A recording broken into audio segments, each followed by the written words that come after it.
outline for today. What is mindfulness? Then we'll explore the energy levels. We'll do the exercise called energy audit, and then we'll go through energy sources one by one, identifying our unique activities. So who am I and what's my story? I'm a digital marketer by profession, and I'm also an aspiring Dharma yoga teacher. I have always explored ways to incorporate more mindfulness and yoga practices into my working life. And I feel like there's so much learning that I can bring from the mat. I moved to Canada when I was 16 years old, and I came to study in the university. Everything was different. The school system overwhelmed me. I was lagging behind so much. And in general, I think Canada was pretty hard for me. I started to work, and I worked as hard as I could. I burnt myself out with all-nighters, endless coffee and drinks. And the result, of course, when you put effort in, of course, the result came by. And by the year of 3, I was an A student, but completely mentally burned down. I came to the realization that I didn't know what I want in my life. And if, as Chin said, what university can actually give me, does it fulfill my desires? Because I had no motivation to do anything.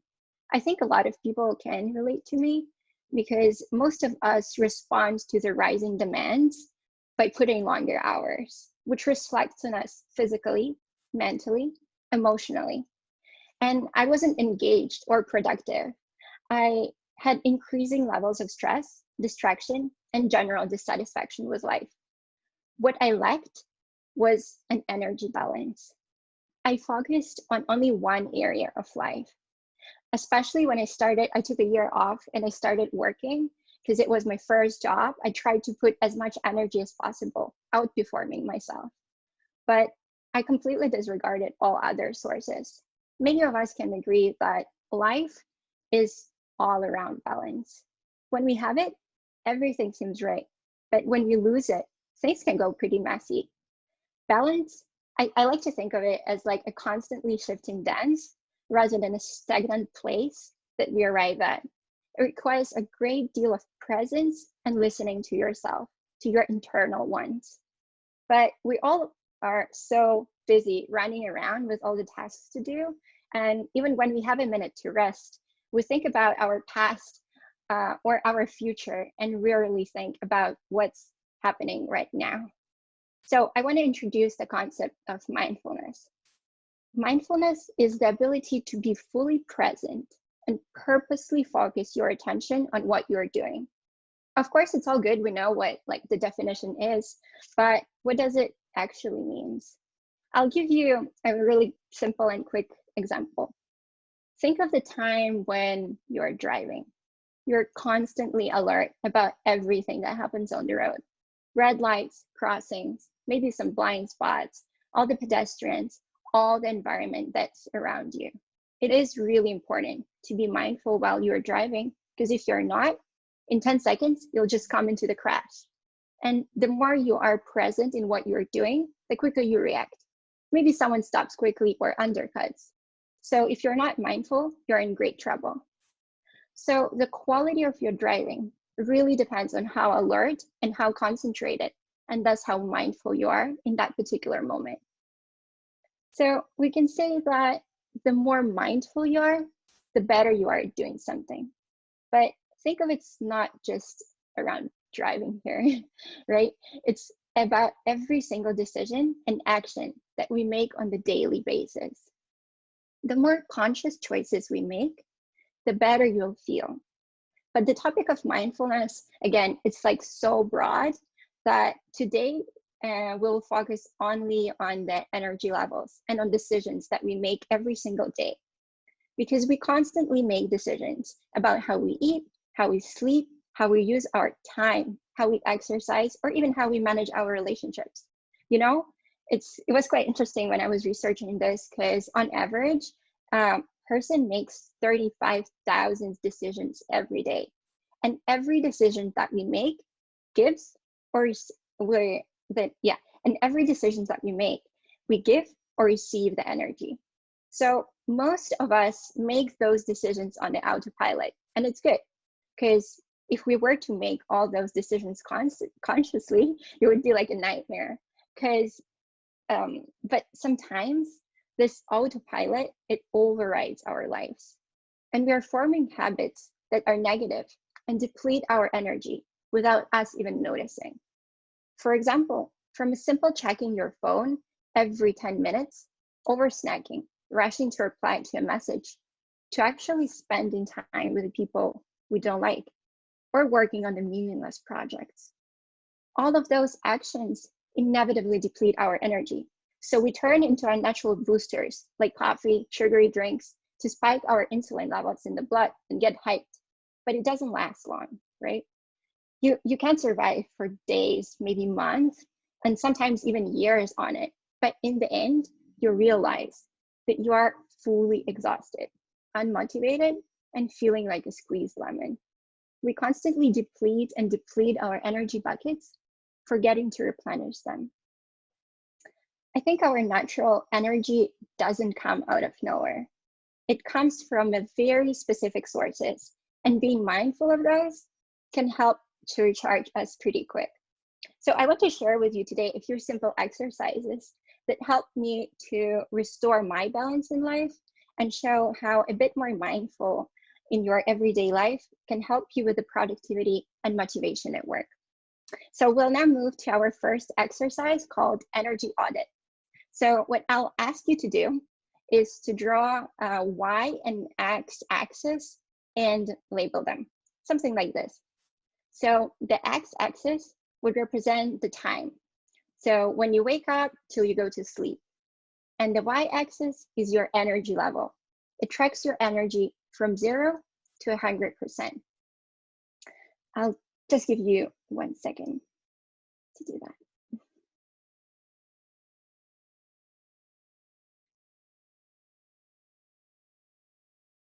The step two would be to actually draw your energy level throughout the day. Think of your typical workday and plot your energy from there. Think about when you work best. What time serves you best? Are you a morning person, or your energy level peaks in the afternoon? Or maybe you like working in the evening. So here on the graph, you can see the example of mine. I don't like waking up early, so my habits in the morning and my energy levels are pretty low. But I have built some exercises in my morning routine to hype up my energy. So at around 10 a.m., it's at my best. Then I start working, and it depletes, my whole energy level depletes during the day. Of course, it has some bumps and rises because I like to take some breaks and give myself some food, or I'm done working at around 5 or 6, where I go eat my dinner, but then my energy levels never rise again. So I'll give you a few minutes and let me know if you have any questions in the chat. Yeah. I'm also thinking of opening on some music while we're doing those exercises. So if it is a bit distracting, let me know.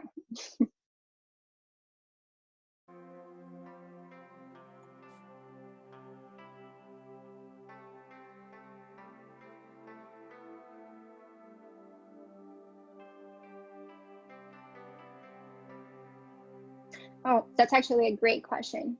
I feel like food does really nourish me, but I do have that, in the afternoon, that energy slump, just maybe after 1 hour after I eat, I definitely feel that.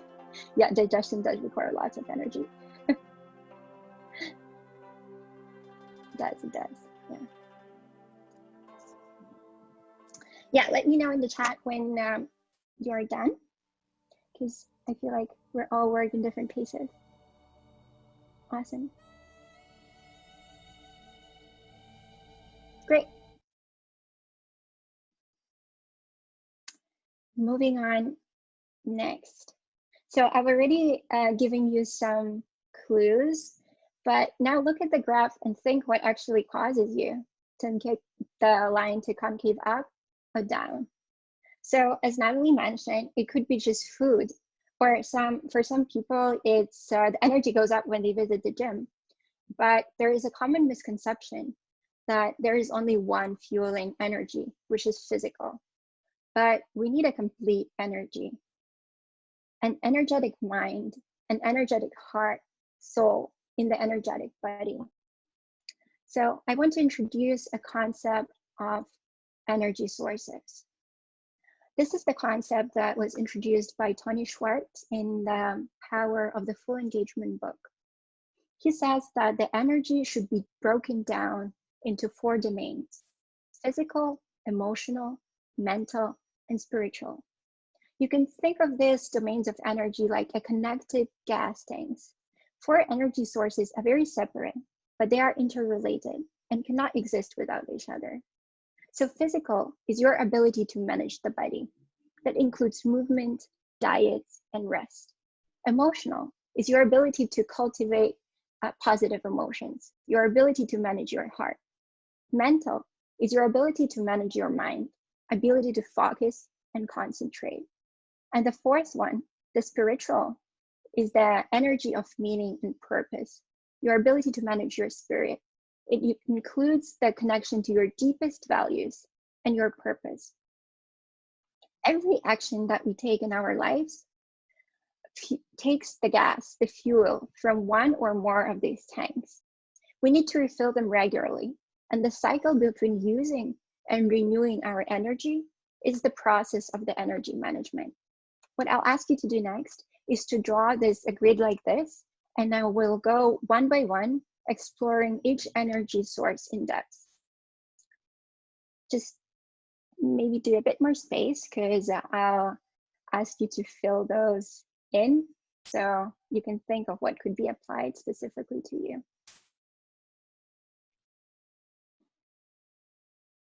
Okay.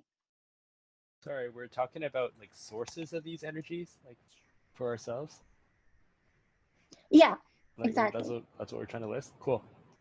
Yeah, but we'll go one by one, so you'll just have time to work on each and every one separately. Yeah, thanks for the question. The physical energy is the base. It's going to be very tough to build other energies without taking care of our body first. Inadequate nutrition, exercise, or sleep diminish our basic energy levels. So it also undermines our ability to manage our emotions and focus our attention, influencing other energy sources. So first, try to identify how you're doing. Do you need to work on this energy source? Try to ask yourself questions: how your body is doing, how your nutrition look like, are you getting quality sleep, are you exercising regularly? I know it's quite hard because right now we do work from home and our lives lost significant amounts of structure. Whereas normally we might have meals or like go to the gym around the same time and have that habituality going on. But sticking to that schedule is super difficult right now, right? When the lines are so blurred between personal time and work time. So if you eat in front of the monitor, sit always with a crunched spine, and don't exercise just a few minutes a day, your physical energy would look something like this, as you can see on the right-hand side. It's higher in the morning, where we sit there for the whole day, and then it goes down while you actually work and spikes back up in the evening. So to bring your overall energy up, try to incorporate at least some of physical exercises throughout the day. The examples of those would be, actually the simple one would be getting enough of sleep. The second one is a well-balanced diet. Setting aside a specific time for breakfast, lunch, and dinner by creating maybe an event in your calendar. That's how I did it, just to eat. So no work allowed. Eating mindfully can actually influence your digestion. So maybe, Natalie, that's the thing that you could try doing, is to purposely sit and just incorporate it. Oh, that's a nice chat going on there. Also drinking water. It is ridiculous how many people are underhydrated. It's a very undervalued source of physical energy renewal. Inadequate hydration also compromises concentration and coordination. By the time we feel we're thirsty, we've actually have been dehydrated for way too long. Of course, the next one would go for the physical activity.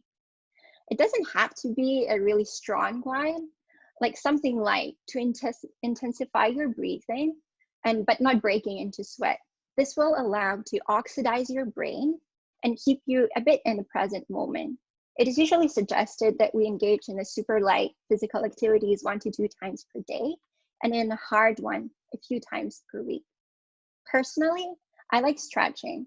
So for another just 15 minutes, do simple back stretches at your desk, or actually eye exercises are really great because our eyes are so used into looking monitors that they actually lose their focus and concentration. I constantly tear up if I just switch back from monitor to the phone all the time.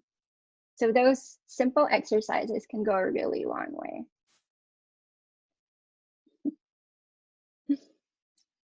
Let me jump into the chat.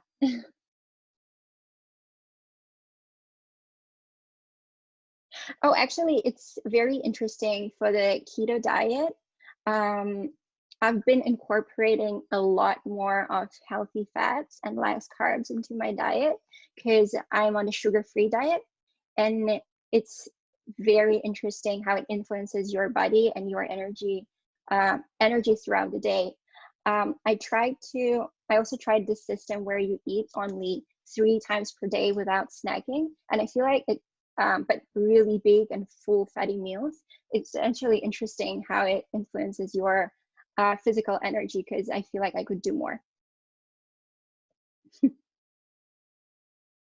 Next one comes emotional energy.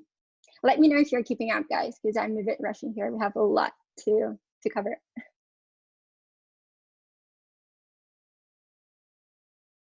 Yeah. Okay. Yep. Good. Awesome.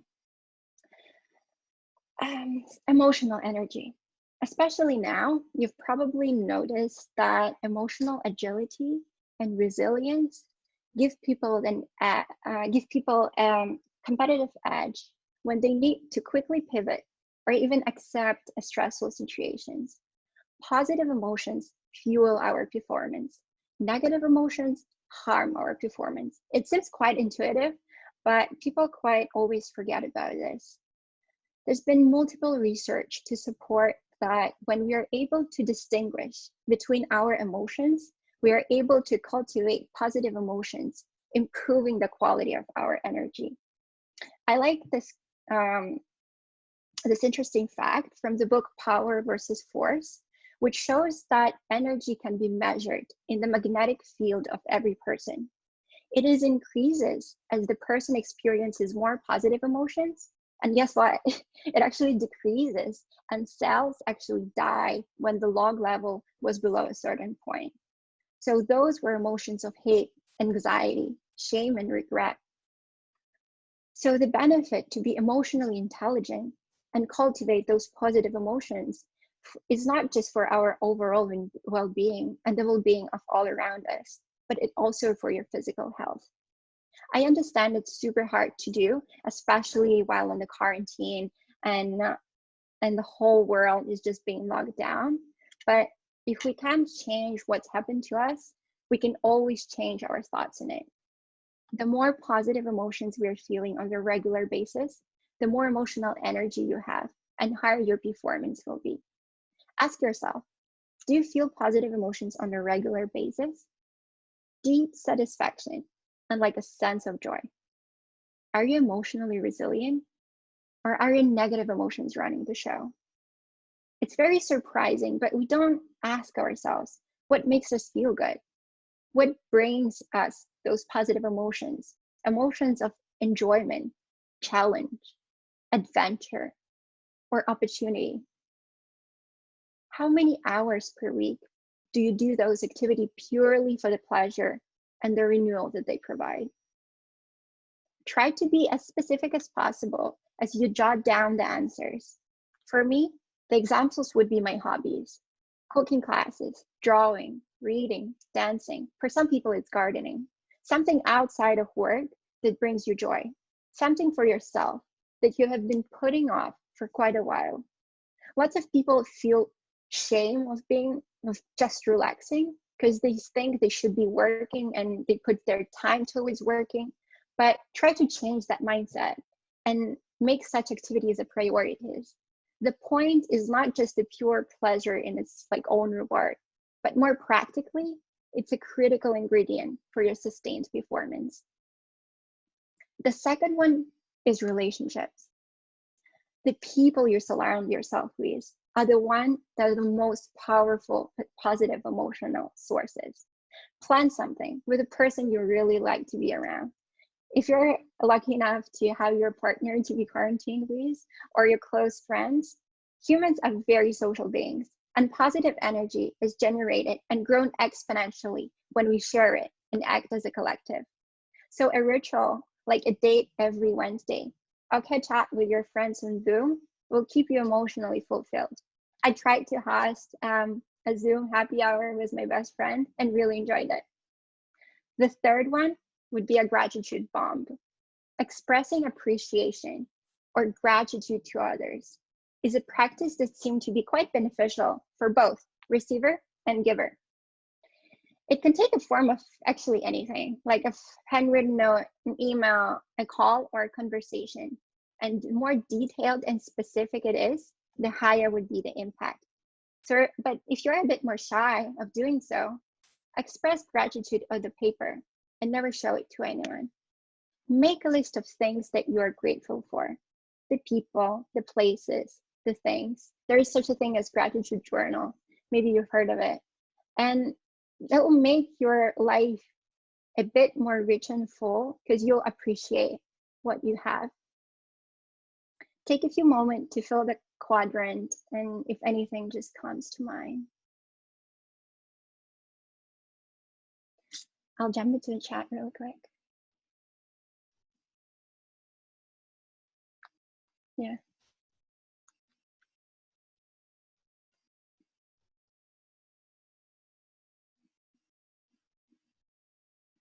Definitely. Yeah.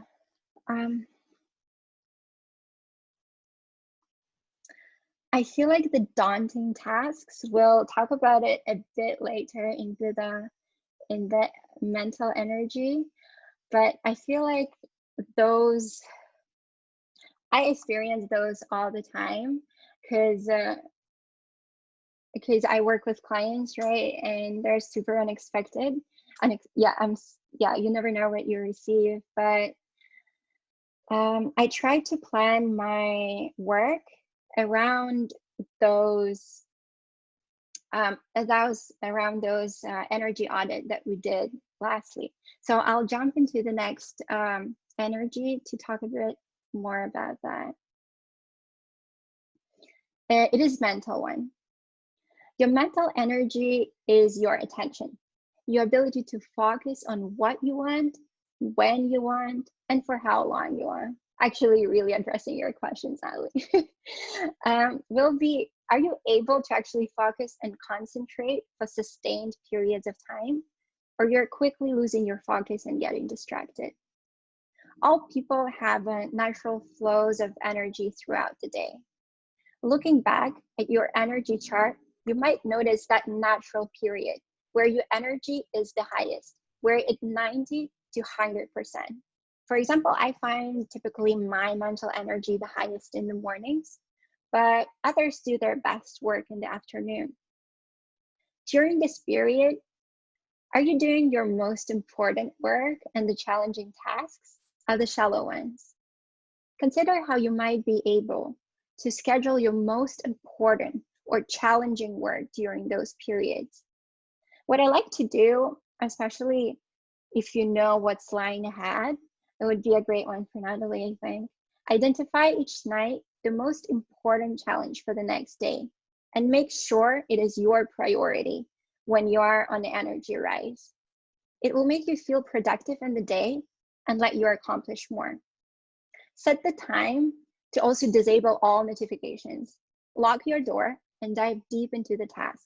You'll not imagine how many hours I have saved just not go back and forth to the work and the emails during my peak energy times, because distractions are really costly. A temporary shift in our attention from one task to another makes you do the tasks longer. Mostly, we've liked to view multitasking as a necessity, but with all demands that we juggle, but it actually undermines our productivity. I don't know if you've noticed, but I really struggle to concentrate when notifications pop up or urgent emails that you're really trying to when you're really trying to finish a task. So try to create rituals to reduce the relentless interruptions the technology and quarantine has imposed to our lives. I dedicated a specific time of my day to answer emails or Slack messages. And I've noticed that if I reply whatever they come, it takes really a long time to go back to the tasks that I were on. When the work piles up, working more is actually never the answer. Whenever you're struggling under more workload, the thing is to stop what you're doing and think about a better way to manage your energy, not to add more work hours into your day. We only have a few, right? We put more hours in, but we actually need a mindful break. It will help you to renew yourself. Even, even you think of the fastest racing car, it couldn't win a race without at least 1 or 2 pit stops along the way. The same holds true for ourselves. If we don't have these pit stops built into our days, this is now the chance, this is like a no chance that we can complete at a high performance. Completely switching out your activity, I feel like it also helps. Like if you were doing the analytical tasks, try then doing the block of communication or creative, or maybe even a tiny bit of physical, like 20 squats will completely reboot you. Also, the next one is a great Pomodoro method. It's a super great productivity technique, especially when I'm on my procrastinating mood. It schedules your breaks and allows you to mentally recover for a bit, like pick your phone or like go to do anything. It's just the intervals and intervals of 25 minutes work, 5-minute break, and then 4 cycles like this, and then it gives you a break of 15 minutes. Overall, I feel like it increases your capacity to focus. Because our attention spans are so limited, we need to train our concentration as a muscle. So if you do struggle with the concentration in general, or looking to expand your attention spans, I found that meditation might be good for you. You don't really think that meditation could help, but it is a common way of expressing concentration for prolonged periods of time. It's been scientifically proven that meditation strengthens and builds new neural pathways, and it increases our energy level with the production of specific compound called ATP, which is actually the source of all our energy in the body. If I could list all the benefits of meditation, but focus just on one, I feel like it helps to concentrate and increase your capacity for the mental energy. When we are meditating, we exercise our brain muscles to be focused on just one specific thing at a time. Whether it's a breath, a mantra, or just a specific memory, we are experiencing just one thing, and that's the beauty of it. So if you're completely new, or there are so many great resources to get you started. So if you're interested, let me know later in the Q&A session or in the chat. I would love to provide you a bit more suggestions. The next one, and the final one, is the spiritual.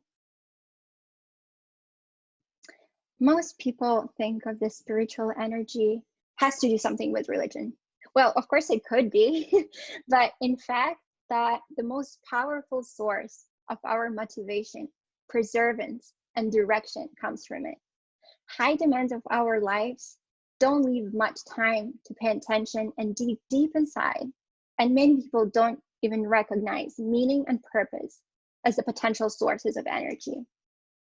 We don't think much about how long-term consequences of our choices influence us, largely because we don't even have a vision of what we want from our life or where our life is headed. As a result, we let external demands dictate our actions, compromising on all our energy sources. How do you even tackle spiritual energy, right? But it all starts with your desire to do things. And desire is fueled by motivation to do them. Think for a second what you are doing for a living, your work, maybe your field of study, and ask yourself why you're doing it. Where does your motivation come from? Is it extrinsic? Something like money, purpose, praise, maybe approval? Or intrinsic? You pursue your activity purely for the enjoyment of doing it. You enjoy learning, challenge, maybe cooperation, and not expecting anything in return. Of course, the best one is a mix of both, but think of the primary one. If extrinsic is your primary one, and you feel good about it, and you feel good about where you're going, it's good, and there is nothing wrong with that. But you might be losing out on some opportunities for higher levels of creativity and performance.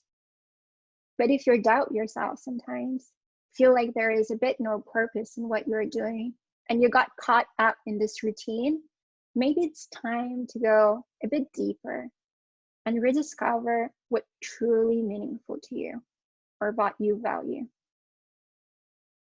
Sustained spiritual energy comes from our values being aligned with our actions. We feel joy, harmony, and balance. Values is something that we hold really dear and near to the core of our hearts, something that we stand for. But most of us don't know what our values are, or they change, right? So if you ask yourself, do your behaviors align with your values? Or you might be stuck, right? Because you don't necessarily know what your values are. And it's hard to recognize those. If you know them and you're good, just write them down, take a note of it right now, if something comes to mind. But if you don't, I would like to propose you a simple question. Think of the qualities that you find the most off-putting when you see in others. By describing what you can't stand, people usually reveal what they stand for. So for me, it would be lying. I really don't like when people lie to me. So I value honesty. I cannot also stand when people are super mean. So the second one is kindness. If you're really offended by stinginess, for example, generosity is probably one of your key values. I'll give you a few seconds to think, and then we can move on into a small meditation that I prepared for you.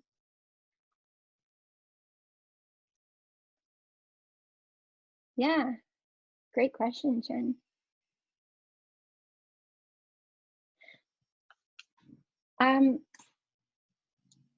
I like this idea that you cannot find your purpose in a way.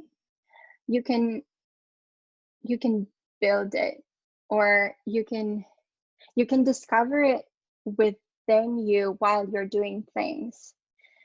For me, it was something like eye-opening. And meditation techniques were great because they give you guidance, and they give you some seeds that you can then actually reflect on. I've been doing a bit of the practice like this, and it was really enlightening. That's how I actually ended up doing this session, honestly, just because I wanted to discover what I really value in myself, or what do I want to share with others. Yeah. Let me know when you're done, and we can move to the next one.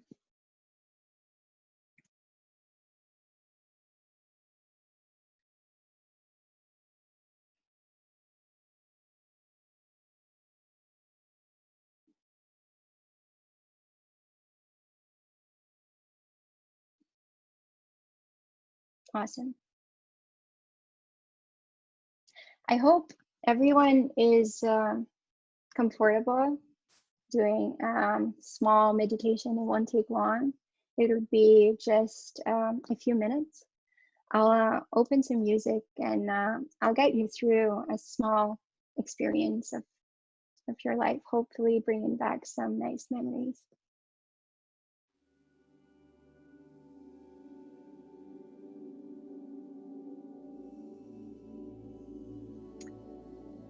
This practice is to help you become a bit more aware of your fight meaningful, so you can discover your values or discover yourself a bit deeper. Sit comfortably, relaxing your shoulders, your feet on the floor, or you can sit cross-legged.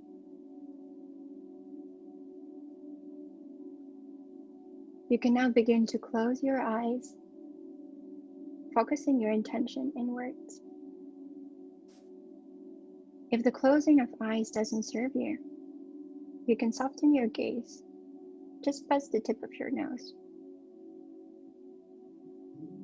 We'll start with a few breaths. Inhale, cleansing breath in and out. Now inhale deeply, as much as you can, starting to fill with air your lower belly, chest, up to the collarbones. And when you cannot take any more air, sip in a tiny bit more and hold your breath at the peak. And now slowly and with control, exhale out. Start to become aware of the sensation of your breath, how that goes in and out. Continue with deep inhales and exhales, slowing down your breathing, calming your mind.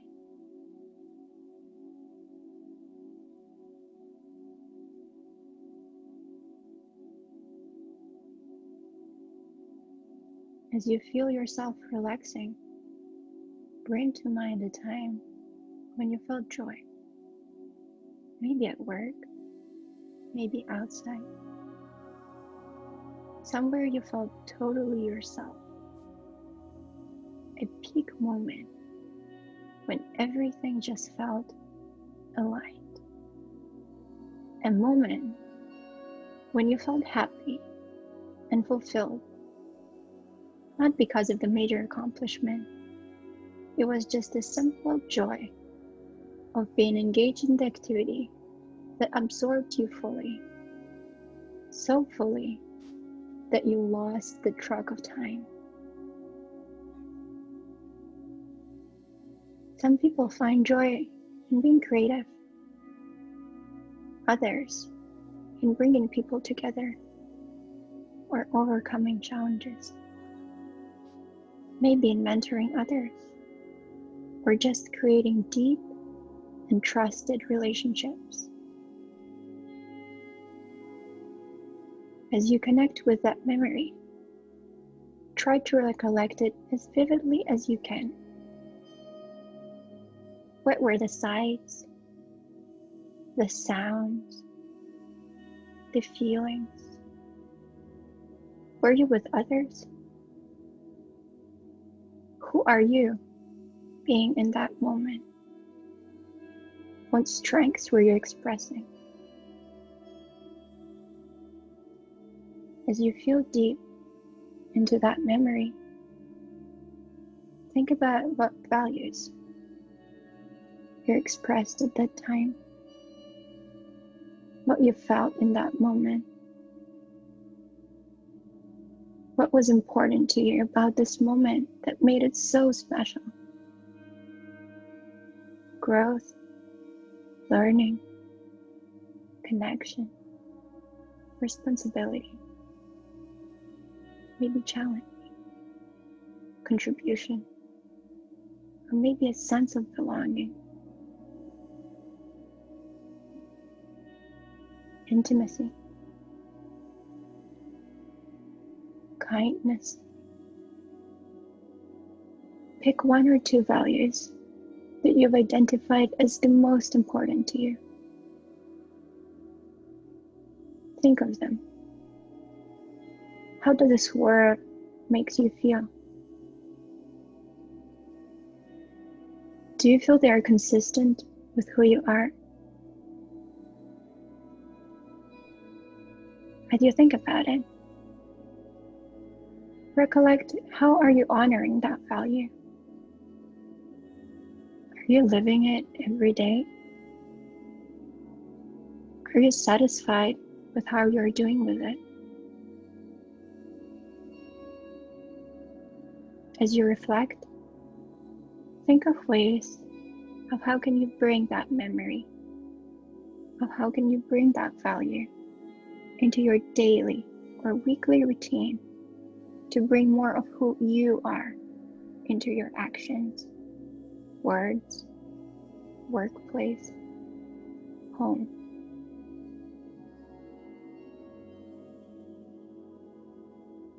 Allow yourself to be simply here for just a few more moments.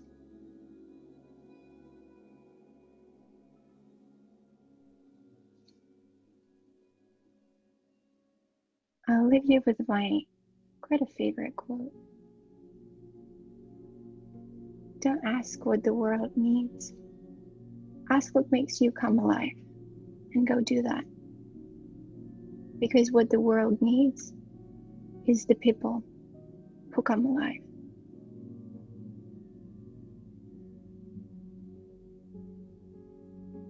When you're ready, you can slowly open your eyes, stretch a little bit, and let me know when you're ready to wrap up.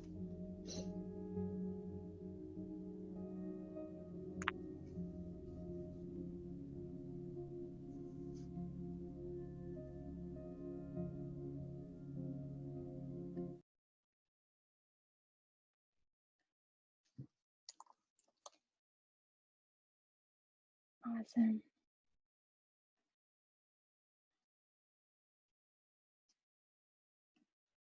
You're running a bit of time here.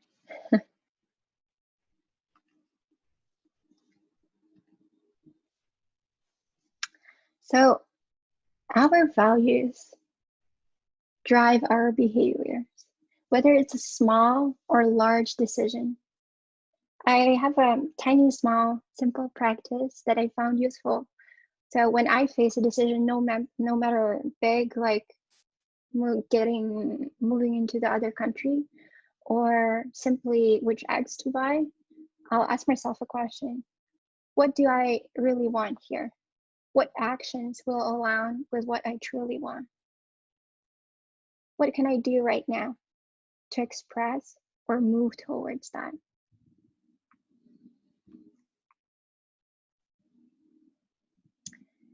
And I would like to, I don't know what's happening with these pictures today, but I would like to bring everything together.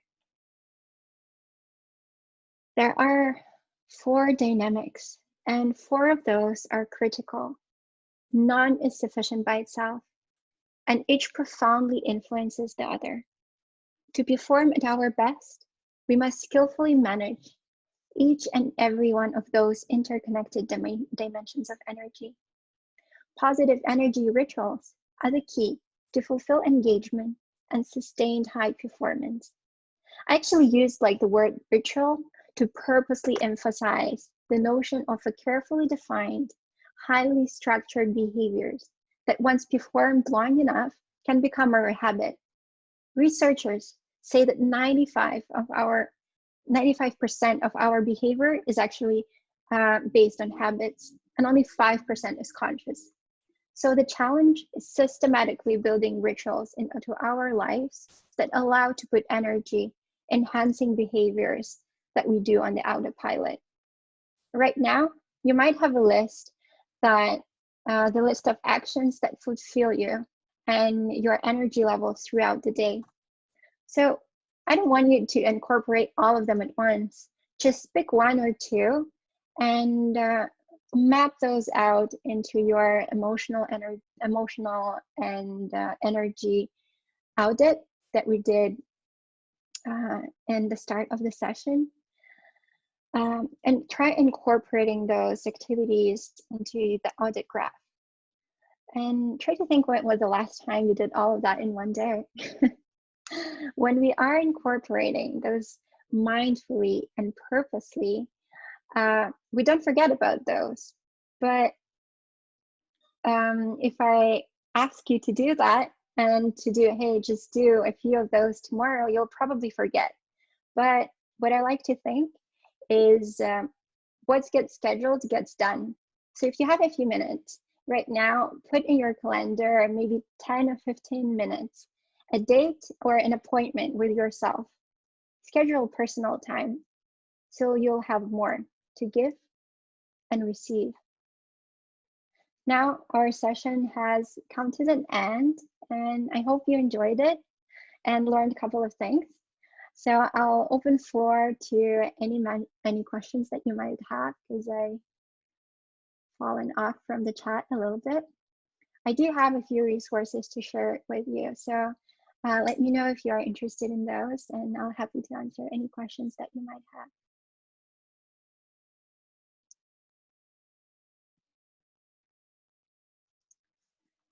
Awesome. Thank you, Sophia. Great.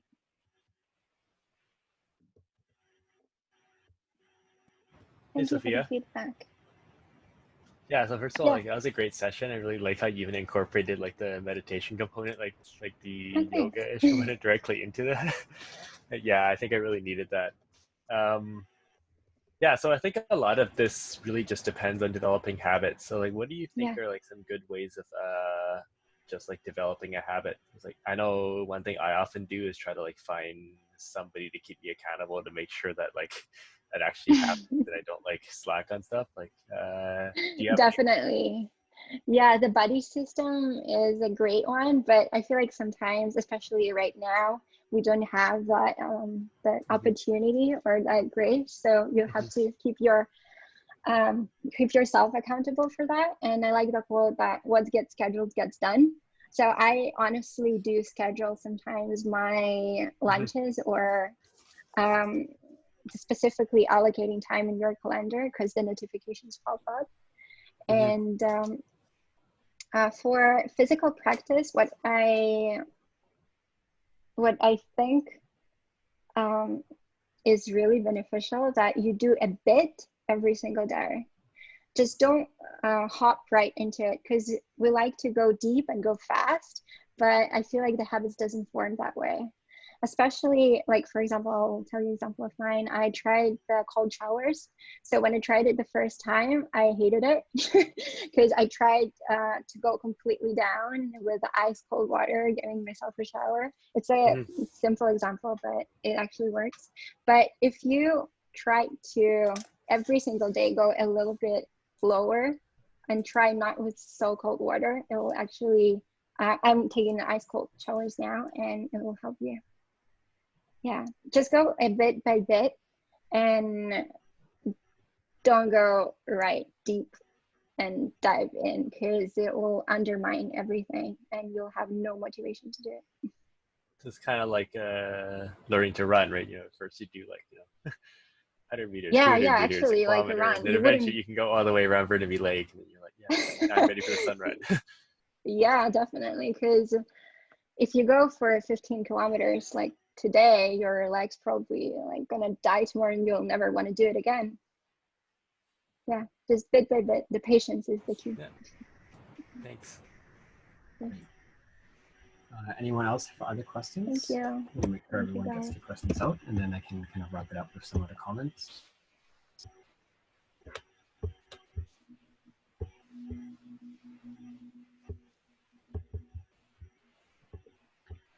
Great, while we wait for that, just some quick comments. So I think Natalie asked a very interesting question, the one on energy levels when facing like a daunting or an unexciting project.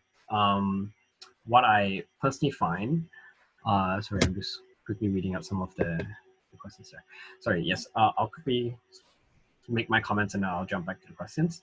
So what I personally find helps myself is for the daunting things, my biggest challenge, and I think I also don't do enough of what I preach, is just getting started. Like the biggest hurdle is just taking that first step. Once I take the first step, I find that I usually get into the flow of things. But usually like I feel like, oh, it's such a big task. It keeps me back from actually taking that first action. And then it just keeps weighing down on me. But once I take the first step, then I start to build momentum, then it really helps. And just kind of breaking a task down into smaller, more manageable chunks as well. On the unexciting one, what I find interesting for myself is what I notice is some of the small things, and I think this circles back to Sophia's talk about passion and purpose, is some of the small things I don't normally enjoy. Like let's say, looking at data, for example, like analyzing registrations, managing events, doing promotions. These kind of things are things that I don't normally enjoy as much when I was doing my work in my previous company. But now when I'm doing it for my own company, because I feel it's aligning more with my mission, even these small menial tasks, I actually take some joy out of it, because I feel like, oh, now by doing this, I'm actually understanding my kind of audience a bit better. I'm understanding what their needs are. So like, I think the unexciting things can become exciting, and you can actually start to enjoy it if it really aligns with what your values and what your mission is. So I think no easy answer there. I think it kind of has to start with personal discovery and figuring out, what you align with. Cool. I think that is that. Some questions. Let me go back to that. Let me see. I'm not sure about the links. I'm trying to post them in the chat, but maybe the email would work better. Yeah. So Sophia, maybe you can email me the links, and I can email that to everyone.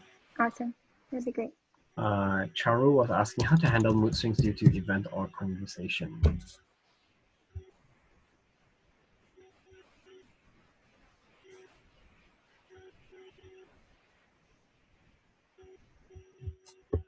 Do you want me to answer that? Yeah. yeah, for sure.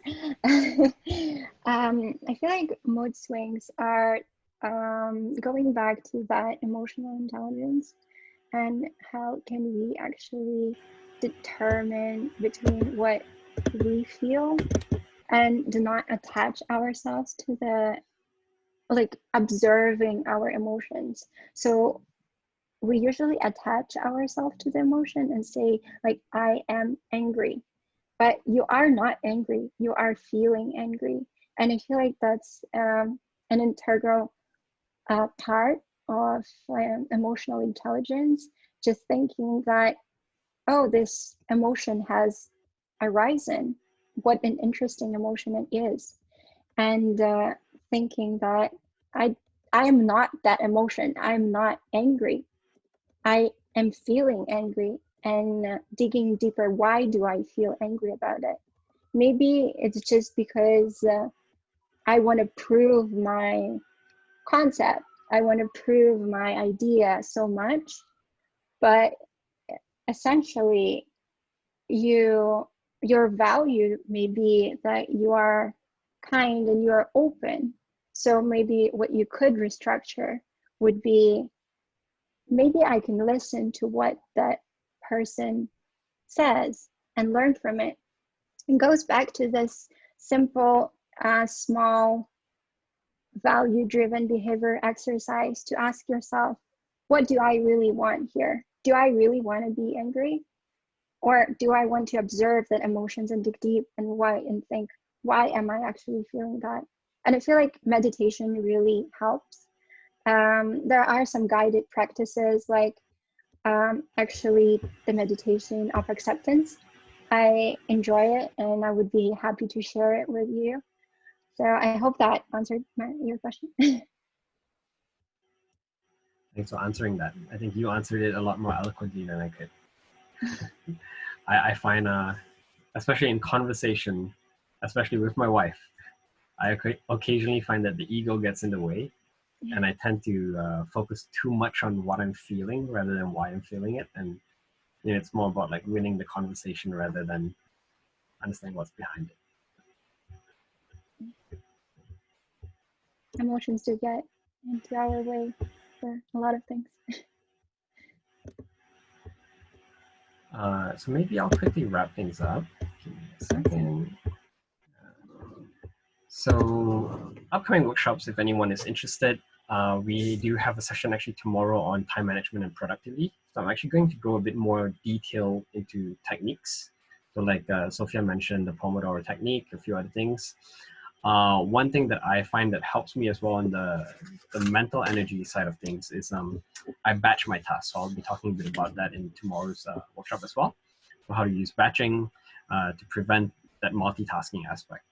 And then some of the following workshops are, there's one on startup basics, there's one on crafting emails and email etiquette, and then there's another one on storytelling as well. So if you want a full list of all the workshops, you can visit our website. We are also running a few things coming up. So one is a Do Good Business Challenge. So this is a hackathon. The idea behind this is if you are thinking of coming up with an idea, or if you have an idea, or if you want to join a team and kind of experience working in a startup, it's a challenge where it's 30 days long. People come, they pitch their ideas, they form teams, and basically they work on building, testing, validating the idea, and actually launching it over 30 days. And at the end, there's a pitch competition where you can actually stand to win some prizes as well. So that's actually happening in June 20th. So if you're interested, I can send more details out on that as well.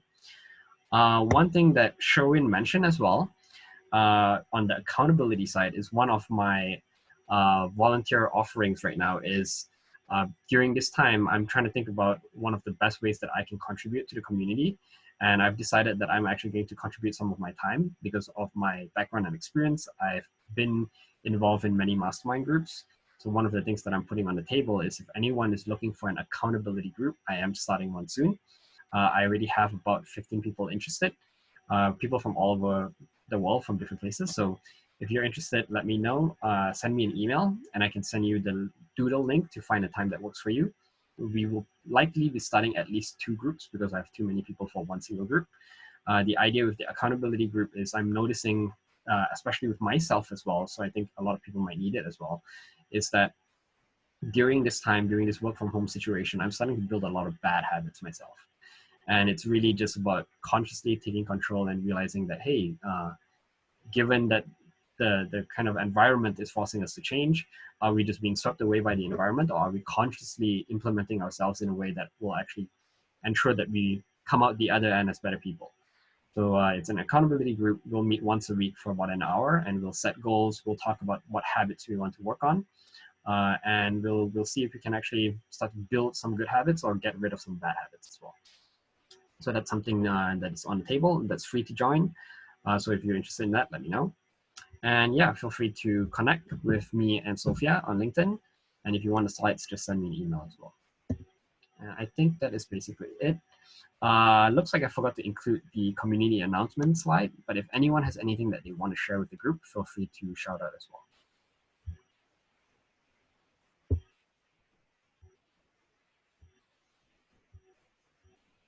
And that is it. Thank you so much, Sophia, for facilitating. And thank you everyone for attending. Thank you so much, Jen. Thanks, Thank Jen. you, Thanks, everyone. Sophia. It was great.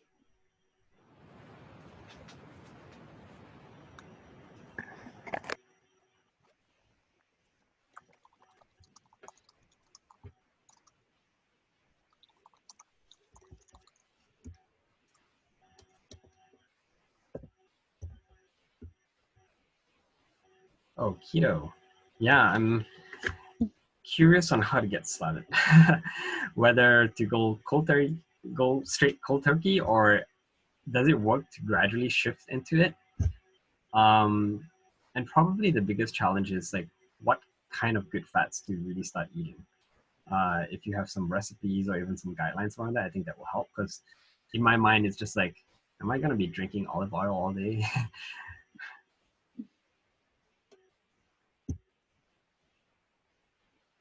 But I've been super curious to try it out because I've heard a lot of good things about it.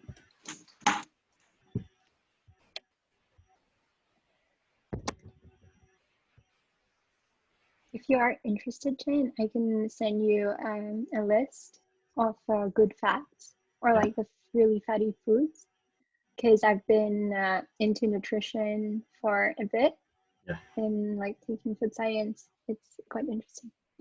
Yeah, because I think what will help me as well is the challenge I have with moving straight to the diet is I have to cook for my son and my wife as well. And for them, it doesn't quite make sense to jump straight to a keto diet. Yeah. Because, you know, kids need a more balanced diet to start. Of course. Yeah, I'm not on the keto. I'm currently I'm transitioning from vegetarian to vegan. Yeah. So it's quite a transition for me too. So. Probably another big one as well is I don't want to end up losing muscle mass by moving to keto. So I'm wondering, like, how do I keep the protein up and all of that? Yeah, they have those formulas where you have to, where you can, oh, Natalie posted something. Awesome.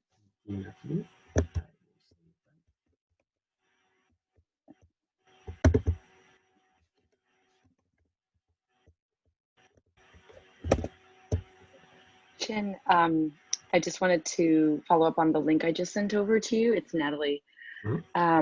That you all might be interested in listening to that. I've actually listened to it several times myself. This gentleman, Dr. Dominic D'Agostino, goes into diet and has recommendations, and he talks about specifically how his workouts have become he's got so much more power when he goes to work out, and he's got a lot of I guess his energy is much more sustained throughout the day, and I have personally experienced that myself.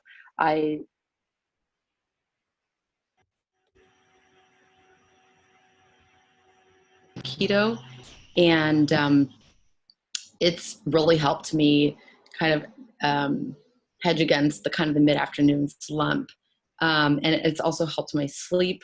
Now, to be fair, I don't have a partner and or children, so it's a little bit easier to do it just on my own, but I feel like there might be a way to